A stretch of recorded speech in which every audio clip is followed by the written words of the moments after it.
time that we get to all be together and play and celebrate this music together. So thank you all for coming and supporting me and all of us and the music. And I think this is great. So I'm going to tell you a little bit about the structure of the presentation I put together. I'm going to begin by telling you just a little bit about myself, and Thank you.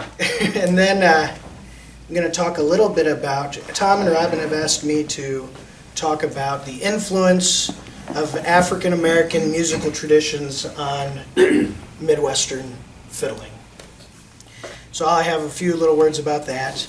I've chosen two fiddlers that I want to highlight, Bill Driver and Bill Katon. These are two very influential fiddlers, black fiddlers in our canon of fiddlers.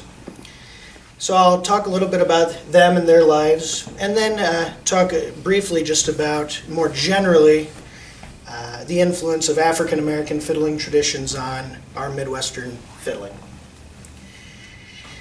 So, okay, so my name is Aaron Albrecht, and I've been playing the fiddle or the violin since I was 5 years old. And I began with the Suzuki method, actually, as a youngster. And then later, when I went to college in Kirksville, Missouri, I met a wonderful scholar, Howard Marshall, who really got me interested in fiddling and in studying the history of our fiddle tradition, fiddle music. And so since then, I've worked with Howard and worked with Charlie very closely for the past few years.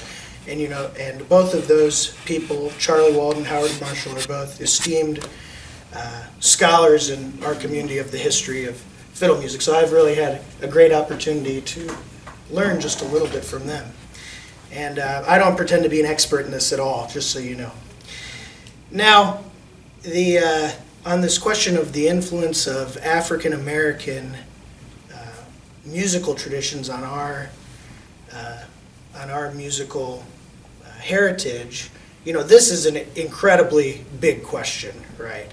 There's been reams and reams and reams of scholarship written on this, dissertations, entire books, articles, academic treatises. And so really what I've decided to do today is I've only scratched the surface. I've decided to pick out a few little excerpts that I want to share with you and show you some of the resources that I've been looking at, and maybe point you in the right direction so that when you leave here you can go home and be inspired to continue researching this and look into some of this really interesting phenomenon. So the first thing I want to say, when we're looking at traditional music, this is music that's passed down from generation to generation through the oral tradition.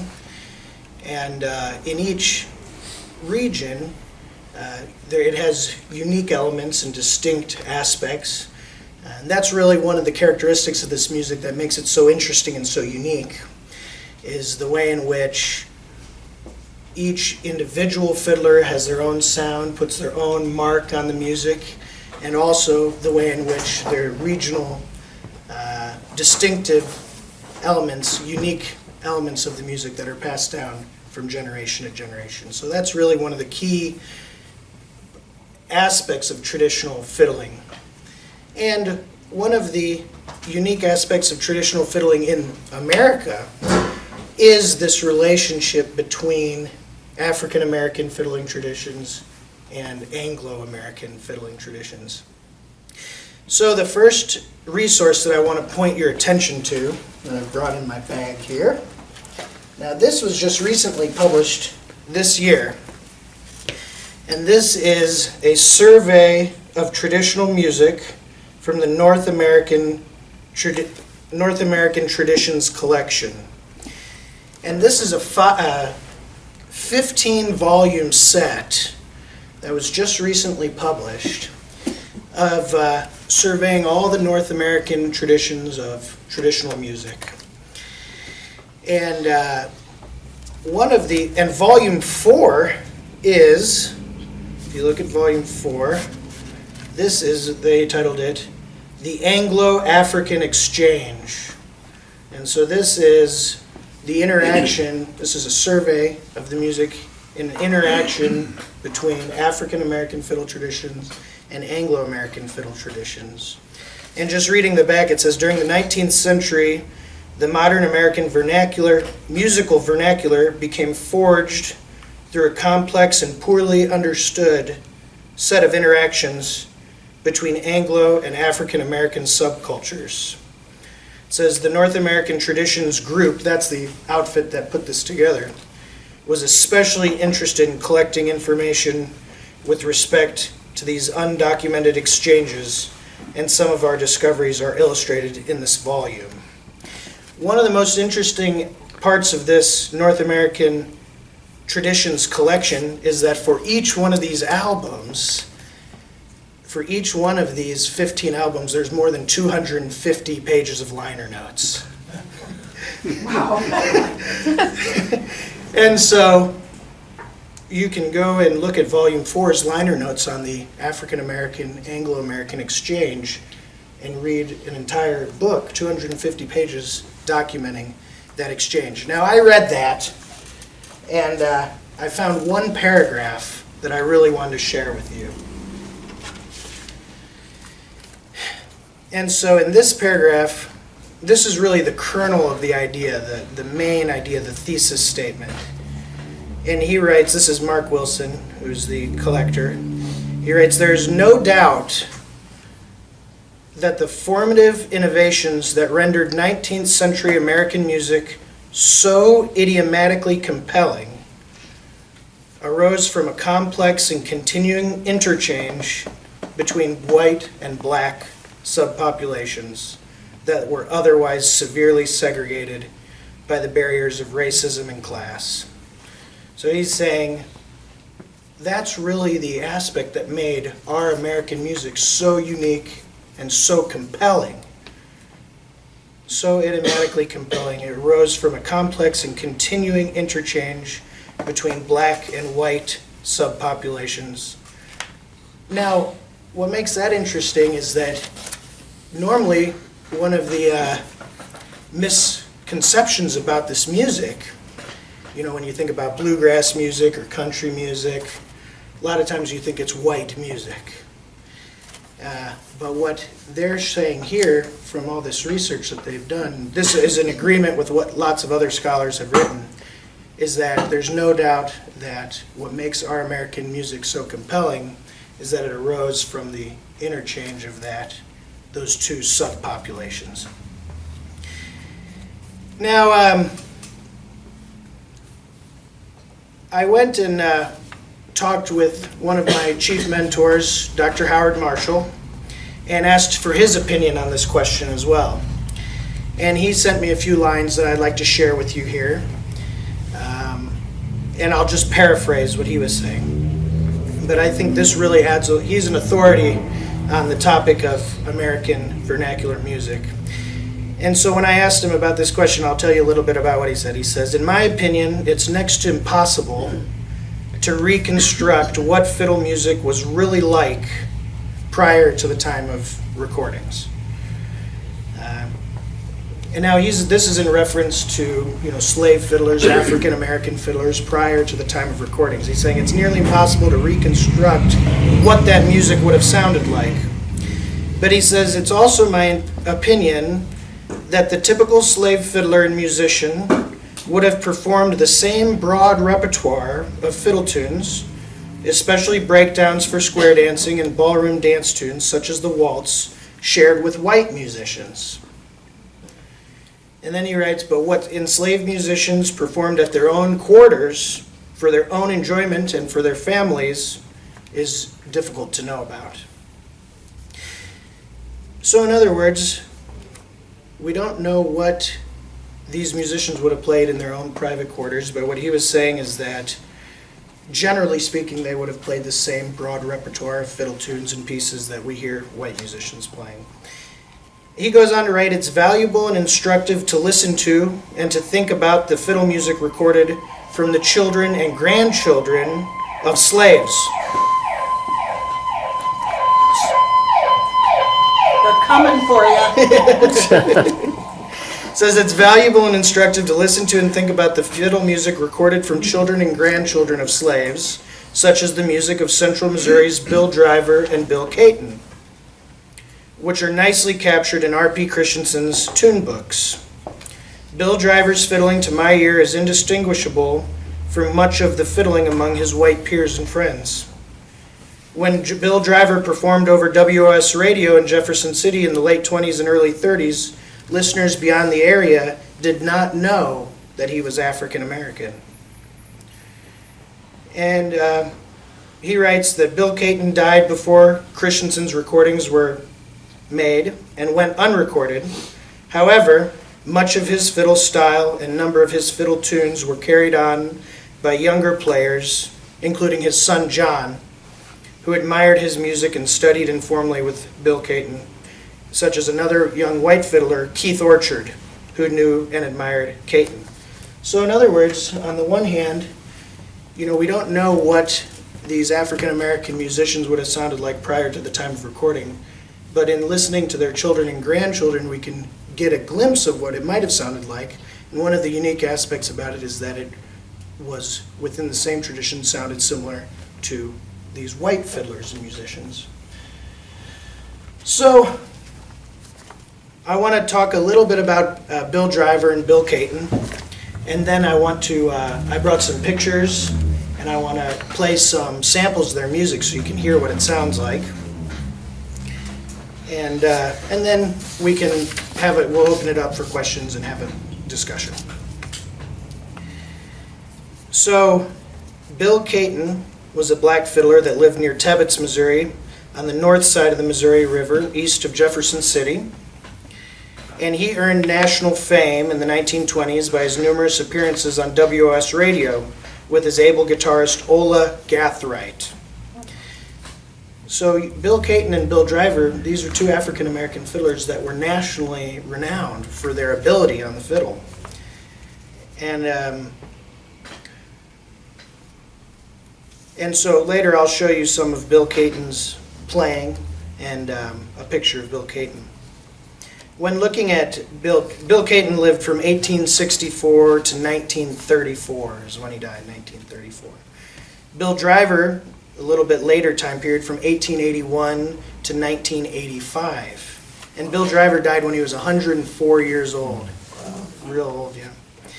But there is a really interesting article that was published in the Miller County newspaper about Bill Driver, and it had a few excerpts that I thought were really incredible about his playing that I wanted to, and about his character that I wanted to share with you.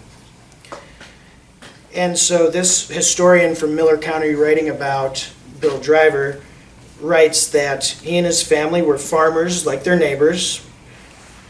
And she writes that I know that they were highly thought of and very well respected. They were just down-to-earth country people who blended in with their neighborhood. They were also black, and most of their neighbors were white. They write, wherever he lived, Bill Driver generally was accepted and respected as a member of the community, in spite of his race, in an era when a majority of Americans considered blacks inferior to whites.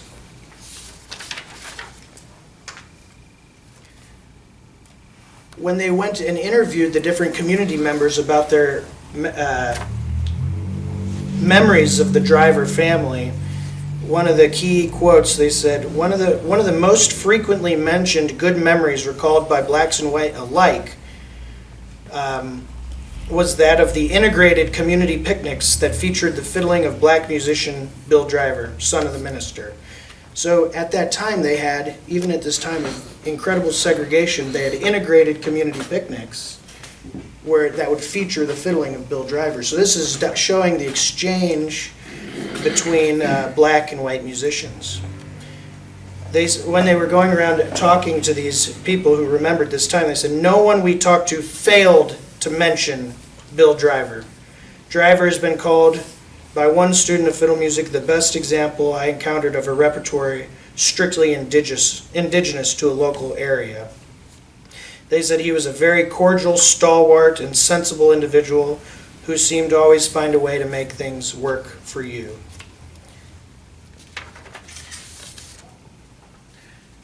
Bill Driver's father, who was a minister, William Driver Sr., was considered a prominent community leader in Eldridge.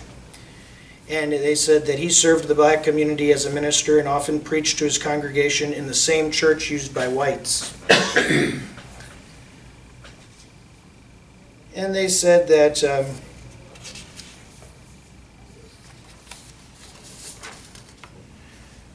they asked the grandson of Bill Driver what he thought, and he said, "I think what you see in my grandfather and his father are individuals whose character and skills and abilities may have stood out a little more than the rest. Bill Driver is a perfect example of making something meaningful out of your life in spite of restrictive conditions. He took what the world gave him at that time, and as best as he could see it, he made a meaningful life out of it, and that was a productive life. That was a helpful life, and that resulted in the people who knew him from all races respected him." After Bill Driver died in 1984, R.P. Christensen wrote a tribute to Bill Driver, and R.P. Christensen was an esteemed folklorist from Central Missouri, wrote the documented Bill Driver's fiddling in the Old Time Fiddler's Repertory. And I want to read you just a little bit about the tribute that R.P. Christensen wrote of Bill Driver when he died. He says, "Bill Driver, a fine country fiddler, was born in Eldridge in Laclede County and later moved to Iberia, where he spent most of his fiddling career. He was gifted with talent, had a keen ear, steady time, and played..." Oh, here, I've got this.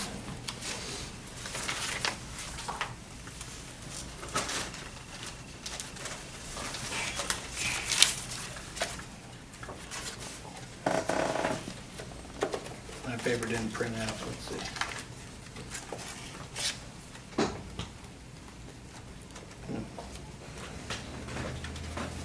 Here we are.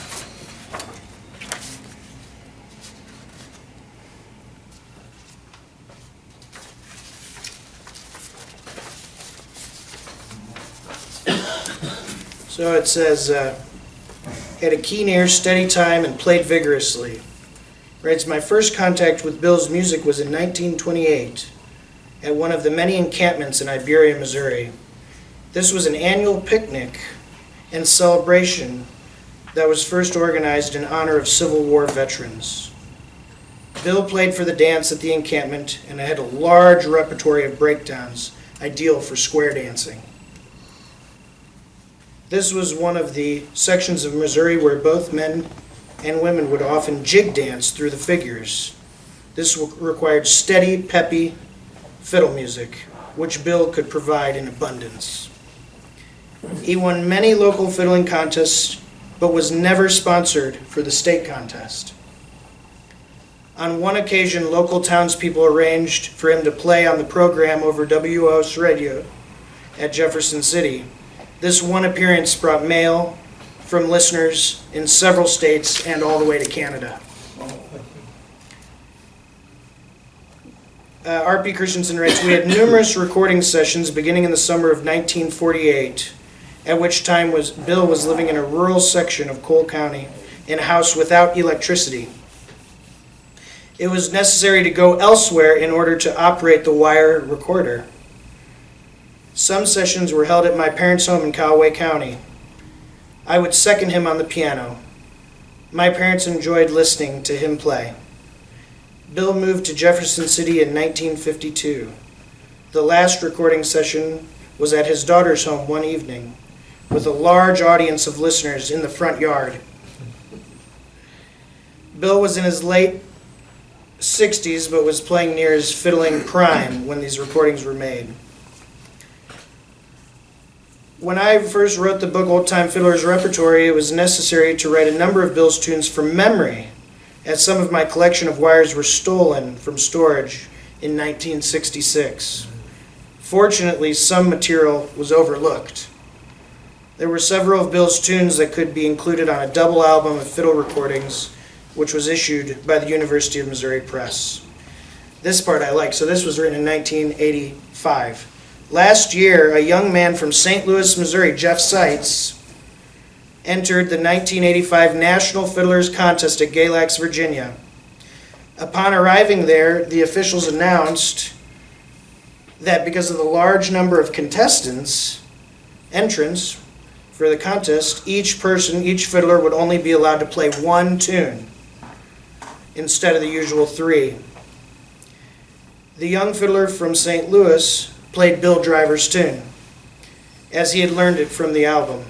He won first place at Galax, Virginia, and brought the 1985 National Fiddling Trophy title home to Missouri, largely because of Bill Driver's music. Bill, through his music, brought a lot of pleasure to many people, and he passed away December 6, 1987. Had he lived till January, he would have been 105 years old. So that comes from R.P. Christensen's tribute to Bill Driver. Now I just want to show a couple pictures I printed out here. So this is a picture I'll pass around. Picture of Bill Katon here, playing the fiddle. And I'll pass this picture around so everybody can see it. Picture of Bill Katon. And this, on the back here, you see, this is a picture of Bill Katon's gravestone. That I think Charlie took this picture. Yep. Where's that located? In Tebbets, Missouri. right north of the Missouri River. So this is his gravestone. And then this was, here, you can pass this around, Ed. Thank you. This is Bill Katon. This is a picture of Bill Katon's accompanist, Ola Gathright, gravestone. We'll pass that around. And here I have pictures of Bill Driver here, Bill Driver's father, the minister here, and the gravestones of Bill Driver and his mother. And you can pass that around. Thank you. And this is an interesting picture. Bill Driver's wife, Violet May. And you know, another interesting fact is that their daughter, Bill Driver's daughter, lived in Rockford, Illinois, which is interesting. But this was the cabin that Violet May grew up in, the wife of Bill Driver. And that's now part of the Miller County Historical Society. They moved it to the Historical Society, so you can see the picture of the cabin. That's where Bill Driver's wife grew up. So to end things off, I want to play a few excerpts of music here for everybody to listen to. A couple pieces of Bill Driver's and a couple from Keith Orchard, who learned from Bill Katon. And you can hear what some of the music sounded like. The first one I'd like to play is of Bill Katon's son, John Katon. And you can hear, this is a recording that Charlie sent to me, recorded by R.P. Christensen in 1950. And so we'll play this. And Aaron? yes, go ahead. Is this going to have the backup person on it with it? Yes. Okay. So was this Ola that Gathright. you're referring to as a backup on it? Yes, I think Was so. that an African-American person or a white person? It was African. African-American, yeah. I think it might be RP playing organ on this track. Oh, really? Yeah, I think so. Okay, good. RP maybe playing organ.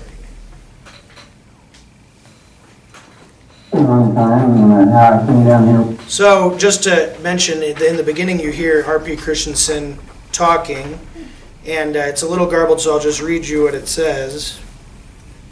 He writes, one time I came down here one summer and hunted up Bill Katon's son. He was then living in Jefferson City, and we got in the car and went over to Tebbets, where Ola Gathright was living, and played. His son, John, at the time didn't have a fiddle, but I had one, says R.P. Christensen, but I had one with me that wasn't much count. But he played several pieces, and this one is fairly typical. So I'll play it for you now, you can hear it. You'll hear him talking in the beginning. One time, I came down here one summer and found out Bill Katon's son, his band living in Jeff, and we got in the car and went over to Cabot to where the old gas license living, and I played music. And I found the ground and doing at the time a Pullman fiddle, and we had an ammunition here, it wasn't that count. But he played several pieces, and this one is fairly typical. And this was in July the 6th in 1950. 1950. It played.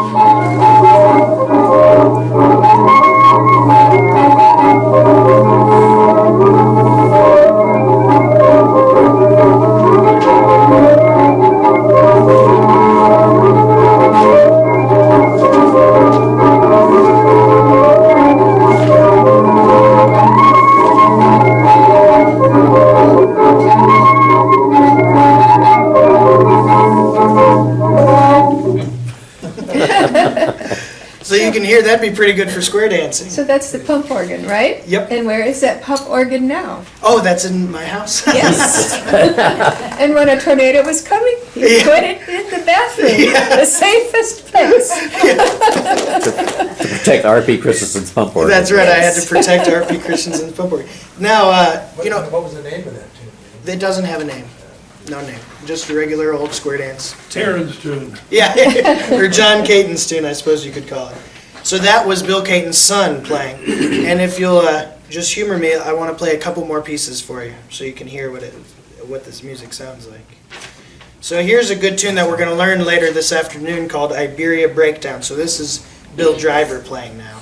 How was that volume? Could everybody hear okay? Was it okay? Okay. Bassy, Kind of bassy. Okay.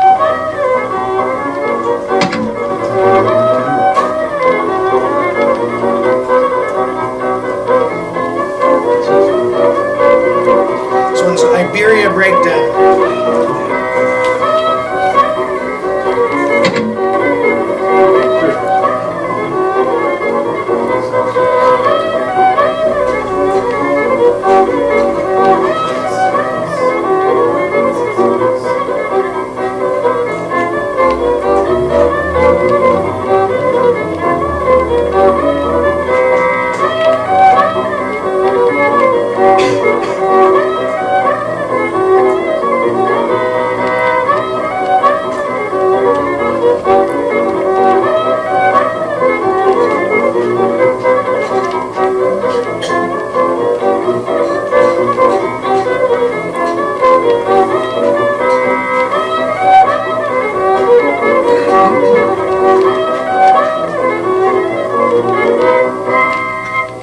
Yeah, that's great. Who's playing piano on that? R.P. And so he really, R.P. really thought that Bill Driver was one of the best square dance fiddlers he ever heard. And he's really one of the most represented fiddlers in his collection.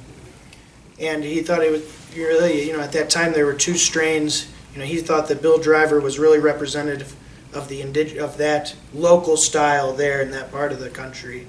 And he said it hadn't been diluted by book tunes, hornpipes and other kind of tunes from other areas. But let me play another. I want to play one more for you. One of my favorite tunes. This tune is called Hell in Texas. Texas County probably. You play one and see, Bill, and don't forget. What was that? Ellen Texas.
That's an interesting tune. Yeah.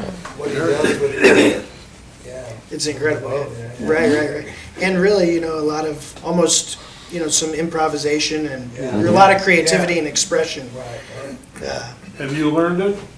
I've tried, Okay, fair deal.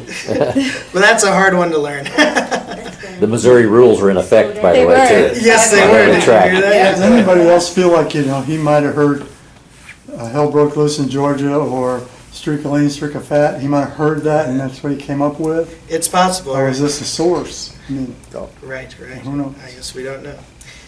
And So what so, tune did Jeff play and when the... Marmaduke's hornpipe. Marmaduke's. That came from Bill Driver, Marmaduke's Hornpipe? That version, yeah. That version, yeah. So I guess really, the last idea I'd like to share with you before we open it up for discussion and everything is that it's my idea, I think that, this interchange between the African-American musical traditions and the white musical traditions is really what allowed our music to not only be so compelling and unique, but really have staying power through time. When you have that firm foundation, but also allowing other influences to come in and develop the music over the course of time is what I believe allows it to, instead of becoming a conservatory music or a dead music, to maintain itself as a living tradition. And what we're all doing here now today, this living tradition of coming together, playing together, and continuing this music. So that would be the last idea I have. So thank you all for coming and for listening, and Good job. thank you. Yeah. So does anybody have any ideas they'd like to share about African-American fiddling? Go ahead, I sir. just have a question, Yeah. because Bill Driver is one of my favorites too. And in your journeys and studies, have you ever come across anybody talking about, especially in his family, about how he acquired his musical skill? Because I always, let me just frame that. I always thought, you brought it up, it's a tough life, Yeah. in that time period, in that circumstances, and yet he seemed to play with unusual amount of skill. Yeah. If you look at the dots that people have transcribed, and he uses triplets and things, pretty advanced, like you just heard. Yeah, incredible. Where do you, I mean, do you know? Well, Or have you- no, I don't know. I mean, my first idea would be really that, on the one hand, he would have been just through dedicated practice. Yeah. Through a lot of hard work. Sure. Though also, he was in a community of really fantastic musicians, Oh, and they would have all yeah. played together. Keith Orchard, we could have played a selection of his, or V. Laddie, and other fiddlers in that area. I mean, that tradition was really strong there, and those were some of the finest musicians. But also, it was during the time of radio, so there were professional musicians playing on the radio that they would have listened to and learned tunes from. So, There's no indication. Before radio, though. oh yeah, Bill he Driver started was- before radio, yeah. for sure. There's no indication that he had any formal of any kind, as far as you know. As far as I don't know. Though it wasn't uncommon for those fiddlers to have some formal training. Maybe not Bill Driver, but some of the people that he would have played with may have had some. I was reading just the other night about this fiddler George Morris, and he was really one of the most prominent fiddlers of the first part of the 20th century. And he was talking about who he learned from, one man named John Hill, and who was a music teacher there, and in central Missouri, a violin teacher. So I think it's more common than you'd think that a lot of these fiddlers would have at least some musical instruction, though really I think it's the product of just an incredible amount of hard work. And I remember there's a story of there in central Missouri, there was a German immigrant violinist who had played in Brahms' orchestra, who moved to Missouri and was, an immigrant and taught some violin there. And Howard Marshall, my friend and mentor, his grandfather took lessons from this guy, Gert, who played in Brahms' orchestra. So I think there was a lot more exchange and interchange than really you'd think to know about. Yeah. Anybody else want to share some thoughts? Well, when I listen to that, I think of somebody who learned it young and they heard it young when they were young, because it's hard to get that much, movement and all that in a tune when you're just trying to pick it up later. Oh, right. But Yeah, it's expert something fiddle. about that brain development that these young people can suck up stuff Yeah. that you can't do. But when we visited the National Museum of Music, their point that they made was that a lot of the mixing of music happened during the Civil War because in the 1860s that they were. It's quiet at night, and they could hear the fiddler of, the Union could hear the Southerners fiddling, and vice versa, over just in the air because it was quiet. So Wow, incredible. they picked up. There was a lot of exchanging of music then. So Right. I mean that would have been earlier yet. But Earlier what do you yet. think on that? Like how that might have affected? Yeah, them? I think you're spot on, Laura. Yeah, Mhm. I think you're spot Yeah. on. Yeah, that's interesting. I never thought of that. I hadn't thought of because there were a lot of Irish inducted into the, conscripted into the Union Army, so Right. they would have run into guys from Missouri or Illinois Absolutely. or whatever, and who knows how many tunes they might have exchanged back in those Right, days. yeah. Incredible. Go ahead, Sam. I'm curious if there's any comment or any knowledge of Iberia. I looked up Iberia at one point on the map, and it's like in the middle of nowhere. It's a tiny town in the middle of nowhere, but there was a prominent and important picnic, Uh-huh. right, that he played every year Yeah. in Iberia with some kind of encampment where everybody knew him. Mhm. And I'm curious if if you or anyone else knows, is there significance to Iberia? Why Iberia? Why was that some kind of central exchange point of music? I don't know. Charlie, do you have any thoughts? Happenstance, accident. Was That's it like a Iberian, recreation? of the Well, they would Civil War thing? It was like they an were encampment? celebrating the veterans. Yeah. Yeah, it's So like a it was like reunion, Civil a War re- reunion. civil- One was like these Civil War encampments they have these days where people kind of No. reenact the.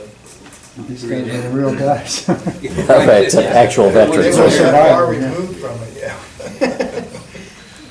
Yeah, I don't know what makes that place special in particular, though, in that area we have documented so many of these good fiddlers, really. I mean, when you listen to Bill Driver, I don't think there's many national contest winning fiddlers today that could Yeah. beat Bill Driver. I mean, Mhm. so, You wonder how, like I said, how Iberia came to prominence, kind of like Gaelics. How did Gaelics get to be such a big deal? right. Is Iberia close to the river? I don't Go ahead, think- Mark. I don't know. Yeah, it's right, yeah, It's on the river? That's probably. that one could of- be, yeah, the river. When the steamboats were going up that area, that might have been, had It's something pretty. to do with that. It's pretty much down in the Ozarks, though. Iberia is. Oh, is Is it? it? Yeah, it's I thought way it was up down. the river. It That's literally is Yeah, it's way down in the Ozarks. Yeah, between Jeff City and Rolla. Oh, forget about that. yeah no. There are But no Tebbets steamboats is down on there. Tebbets is on the, Tebbets is on the Tebbets is river on the for river. sure. Right. go ahead, Mark, what were you gonna say? Well, at home, I have a link to a podcast. It's a Washington Post podcast. Yes, that's right. And maybe Charlie, you've heard this or something. It's one of Bill Driver's descendants. Maybe His grands, yeah. I want to say it is his grandson. Yeah. But he was a theater student at the U of I. Really? And he didn't know anything, he was astonished to learn that his grandfather or great-grandfather was a fiddler, Yeah. and it was part of it, associating that tradition, with white music, not black music, and so he kind of, I need to listen to the podcast again, but it's kind of, as I remember, it's kind of his quest to track Uncover down the, the musical heritage there. yeah, from- he was studying jazz, I think, jazz Yeah, it's music. just so interesting that he was right here and, University of Illinois, yeah. at U of I, They wrote an article about it in the Washington Right. Post that I can send anybody who's interested. I can send you Oh, this. I'd article. love to see that. Yeah, I have it printed out here. I can show it to you. So, all right. Go ahead, Tom. I'm curious about his competition career. So he was a champion. He was a local and regional competition champion, but he couldn't be sponsored to get it. Right. What does that mean? Yeah, I think that's really an interesting point, yeah, Well, because he was black. exactly. I would think. So, yeah, I was just wondering about the Sponsor to go details of to the the story. national, So you you know, somebody had had to to. have a sponsor. To be in the state competition, you needed Yeah, a sponsor. You had to have a sponsor. Somebody had to that. pay your way, or you just had to have somebody that said you were. No, I think like a business sponsor or something like that. Yeah. That's a little, that part of it's a little fuzzy. Clear, yeah, Yeah. yeah. That would have been in the Good to show mid-twenties. up there and enter the contest. And I don't know if There's you a know bad or history not, with but those contests. Yeah, Alan Jabbar had a whole lot of interesting things to say about that idea, about the black music, fiddlers and the music and that, what you were talking about. yeah, yeah. Have you read any of that? I haven't, tell me some. Well, I'm trying to reminisce about, he had a whole kind of a lecture that he was going around doing, and Oh, I fantastic. read one of the transcripts one time Really? from it, and basically, this was more broad. Sure, you know, of course, yeah. Up and down the Appalachian and all that, but yeah, he had pretty much the same conclusion. Oh, good, that's- Because he was into the musicology of it, Oh, of course. the rhythms and all that, and he swore himself, as I recall, that syncopation we hear a lot, especially in the Appalachian music, fiddle music, was directly from that. That's It what's could his be. opinion. Yeah, it could he be held The pretty strongly. African-American. Influence, right, Yeah. yeah, could be. Well, he was into that whole thing too. Interesting, Yeah. interesting, yeah, yeah. That'd be great to learn more about.